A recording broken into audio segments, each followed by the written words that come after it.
Vous avez remarqué que, dans les westerns, les cow-boys n'attachent jamais vraiment leur cheval? Ils lancent juste la lanière autour d'un poteau, et le cheval reste là. Tranquille. Parce qu'il a intégré la règle, on ne bouge pas.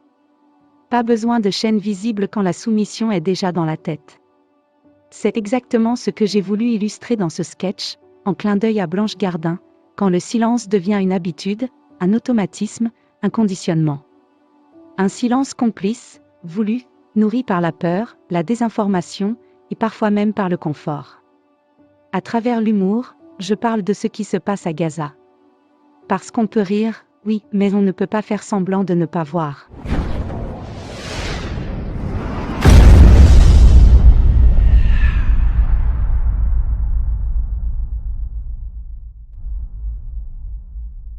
Donc au Moyen-Âge, devant Starbucks Coffee, il y avait un cheval comme ça qui était là, attaché comme ça.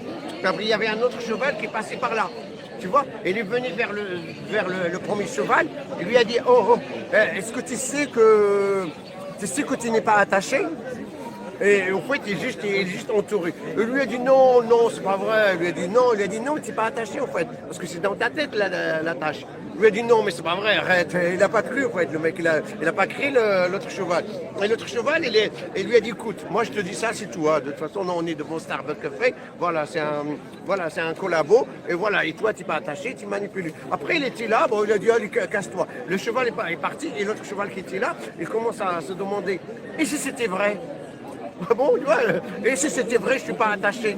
Après, il y avait un autre cheval à côté. Il lui a dit, attends, s'il vous plaît, je peux vous poser une question? Il a dit oui. Il lui a dit, est-ce que vous savez qu'on n'est pas attaché là? Je suis juste entouré. Et les autres chevaux lui a dit, oui, mais oui, on n'est pas attaché en fait. Ah bon? Et le mec lui a dit, le cheval lui a dit, oui, mais pourquoi vous ne réagissez pas? Pourquoi vous ne partez pas? Et les autres chevaux lui a dit, non, non, mais c'est pourquoi on est là en fait. On est là parce que on est lobotomisé en fait. C'est dans nos têtes en fait, donc on fait marcher. Donc on est comme des moutons, donc elle était là, il s'est mordé le doigt. Voilà, c'est un hommage à. Voilà, c'est un sketch hommage à Blanche Gardin. Ceux qui ont vu le. C'est pas drôle, hein. Ceux qui ont vu le sketch de Blanche Gardin, ils comprendront. Aussi, il y a quelques jours dans Montréal, j'étais à la terrasse d'un Starbucks qui donnait sur la rue directement, en train de savourer un expresso. Moi, j'étais bien, je me sentais bien.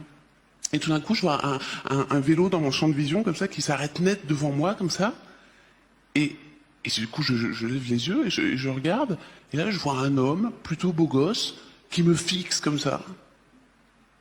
Et là, bon, c'est vrai que un instant, j'ai la faiblesse de penser, waouh, mais dis donc, le mec vient de tomber amoureux, mais agressivement, là, vraiment. Et en fait, pas du tout, hein, pas du tout. Le mec me dit, t'es au courant que Starbucks file 15% de son chiffre d'affaires à l'armée israélienne? Non, je suis beaucoup. Non, elle me dit, bah si, Starbucks, chevalier du pouvoir, ok? Je lui dis, écoute, je suis pas complètement bilingue, mais je suis pas sûr que ce soit ça la traduction. Et elle me dit, si, à chaque fois que tu bois un café, tu tues un Palestinien. Et puis je commence à douter un peu, parce que j'ai pas de personnalité, donc je commence à douter un petit peu, mais je voulais pas me rendre totalement à sa théorie, quoi. Je lui dis, bon, je crois que t'exagères un petit peu. Puis moi, je viens pas souvent chez Starbucks, là, j'ai pris juste un petit expresso. Il me dit, bah, t'as tué un gamin, bravo. Et le mec se barre, comme ça. Je me dis, ça va pas ou quoi, là?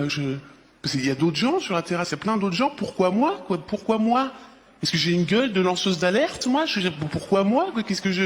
Et j'étais très gêné, parce que, donc il y avait d'autres gens qui avaient assisté à la scène, et puis il n'y avait pas eu de débriefing, il n'y avait pas eu de commentaires. Et j'étais comme ça, et puis je n'osais pas les regarder, mais en même temps j'avais envie de les regarder, parce que j'avais besoin de soutien. J'aurais eu envie de pouvoir échanger un regard entendu avec ces gens et de faire, il y a un paquet de cinglés ici, hein. Mais après je me suis dit, mais si ça se trouve, c'est vrai ce qu'il a dit. Donc si ça se trouve, je suis la seule conne à pas avoir cette information. Donc je lui dis, je vais pas aller regarder les gens, parce que si ça se trouve, je vais les regarder. Et là, il y a un mec qui va me dire, bah oui, on le sait tous, hein. C'est pour ça qu'on vient, nous, là, chez Chevalier du Pouvoir, là. Tous les matins, on vient tuer un Palestinien, ça démarre bien la journée.